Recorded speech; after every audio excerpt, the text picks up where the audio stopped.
जो प्रतिमा maths classes. तो आज हम क्लास 8 का नया चैप्टर स्टार्ट करने वाले हैं, रेशियो एंड प्रोपोर्शन। बच्चे, रेशियो एंड प्रोपोर्शन आप पहले भी पढ़ चुके हैं, तो हम सीधा क्वेश्चन से स्टार्ट करेंगे। तो आइए देखते हैं हमें पहला क्वेश्चन क्या बोला गया है। The strength of a school is 1800।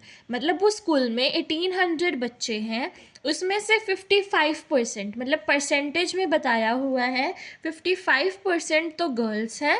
तो बॉयज़ कितने हैं उस स्कूल में, ठीक है, बॉयज़ हमें फाइंड आउट करने हैं। तो देखो बच्चे, टोटल कितने होते हैं हमारे पास 100%, ठीक है। गर्ल्स कितनी है 55%।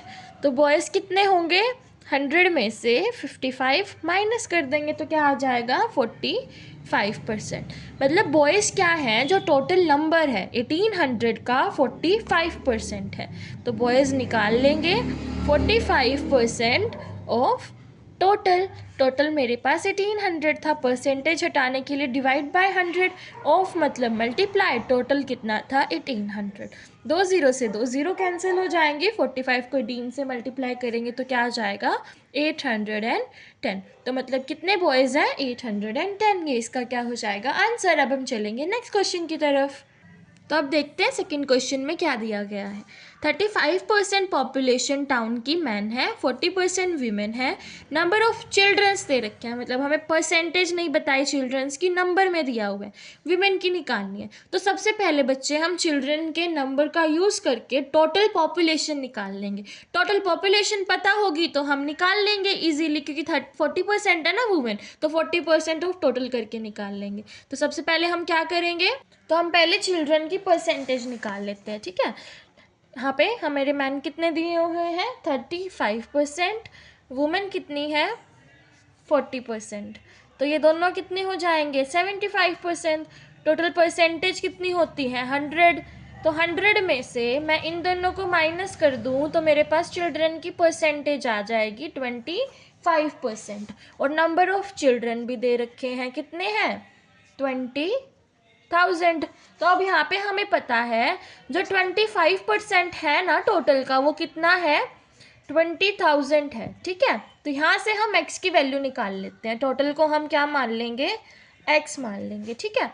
परसेंटेज हटाने के लिए divide by 100 multiply total x 20,000। अब यहाँ पर हम इसको काट देते हैं, कहाँ कट जाएगा 1/4 पर, ठीक है। क्या हो जाएगा x/4 इज इक्वल्स टू 20,000। और 4 को हम दूसरी साइड ले जाएंगे, x कितना आ जाएगा 80,000। मतलब टोटल पॉपुलेशन कितनी है 80,000 है, और हमारी वीमेन कितनी थी 40%। तो वीमेन की अब नंबर निकल जाएगा, क्या निकलेगा 40% ऑफ टोटल।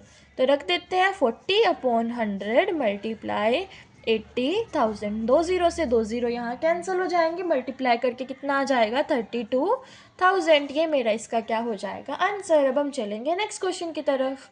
क्वेश्चन नंबर 4 में देखो बच्चे, क्या बोला गया है कि एक स्कूल की स्ट्रेंथ है, पहले वो इंक्रीज़ होती है 20% से, फिर वो डिक्रीज़ होती है 20% से अगले साल। मतलब जो इंक्रीज़ हुई थी ना उसका ही 20% फिर डिक्रीज़ हो जाता है। अगर फाइनल स्ट्रेंथ ग्रेटर है या कम है ओरिजिनल से, तो हमें परसेंटेज निकालनी है कि कितनी कम है या फिर कितनी ज़्यादा है। तो हम इसको अब कैसे सॉल्व करेंगे बच्चे, इधर आ देखो। लेट टोटल स्ट्रेंथ मान लो कितनी होगी x, ठीक है। स्ट्रेंथ सबसे पहले इंक्रीज हुई है, इंक्रीज बाय 20%, ठीक है। तो यहाँ पर हम निकाल लेते हैं कि जो हमारी ये स्ट्रेंथ थी ना x थी, उसमें हमारा 20% इंक्रीज हुआ है, तो प्लस करेंगे, प्लस 20%। किसका इंक्रीज हुआ है 20%, इस x का इंक्रीज हुआ है ना ऑफ x। तो अब हम इसको सॉल्व कर लेते हैं, x plus 20/100 multiply x, x plus 20x/100, LCM लेके आ जाएगा 120x/100। अब इसी का ही सेकंड पार्ट में क्या हुआ है 20% डिक्रीज हुआ है। ये मेरा फर्स्ट पार्ट हो गया जिसमें इंक्रीज हुआ था। अब सेकंड पार्ट में बच्चे मेरा क्या हुआ है डिक्रीज हुआ है, ठीक है। तो डिक्रीज के लिए क्या होगा, डिक्रीज भी 20% से हुआ है, डिक्रीज बाय 20%। तो डिक्रीज किस में से हुआ है? अब मेरी स्ट्रेंथ कौन सी है जिसमें इंक्रीज वाली है, वही स्ट्रेंथ है अब मेरी 120x/100। इसका ही पार्ट डिक्रीज हुआ है तो इसमें से डिक्रीज कर देंगे। माइनस डिक्रीज के लिए 20% डिक्रीज हुआ है, किसका हुआ है? 120x/100 का। अब इस पार्ट को सोल्व कर लेते हैं, ठीक है। -20/100 मल्टीप्लाई 120x/100। तो यहाँ से हम काट देंगे, 1 0 से 1 0 यहाँ कट जाएगी बच्चे। अब यहाँ पे इसको सॉल्व कर लेते हैं। 120x/100 माइनस 24/100x, ये 24x आ जाएगा यहाँ पर। यहाँ पे 1 0 से 1 0 यहाँ पे काट देंगे। 2 12 से 24 और 100 ये वाला 24x/100। अब यहाँ पे एलसीएम लेके सोल्व करेंगे तो कितना आ जाएगा? 96x/100। 100 2 पॉइंट मतलब 2 नंबर छोड़ के पॉइंट लगेगा तो कितना हो जाएगा? 0.96x। तो देखो टोटल मेरा 1 होता है, 1 को टोटल मानते हैं हम। 1x है अगर मेरी टोटल स्ट्रेंथ, स्टार्टिंग की स्ट्रेंथ, ओरिजिनल स्ट्रेंथ अगर 1 है, बट अब क्या हो गई? 0.96। मतलब क्या हुई है? ओरिजिनल स्ट्रेंथ से जो न्यू स्ट्रेंथ है उसमें क्या आया है? डिक्रीज आया है, क्योंकि ये वाली ग्रेटर है ना। तो हमारा क्या पता चल रहा है कि ये मेरी ओरिजिनल स्ट्रेंथ थी, ये ओरिजिनल वाली बड़ी है किससे? न्यू वाली से। तो न्यू में क्या आया है? डिक्रीज आया है। तो अब हम क्या निकालेंगे? डिक्रीज परसेंट निकाल लेंगे। डिक्रीज परसेंटेज निकालने के लिए क्या करेंगे? जो डिक्रीज वैल्यू आई है, ठीक है, डिक्रीज वैल्यू 1x में से निकली है 0.96x, और नीचे क्या आती है? ओरिजिनल वैल्यू मतलब 1x।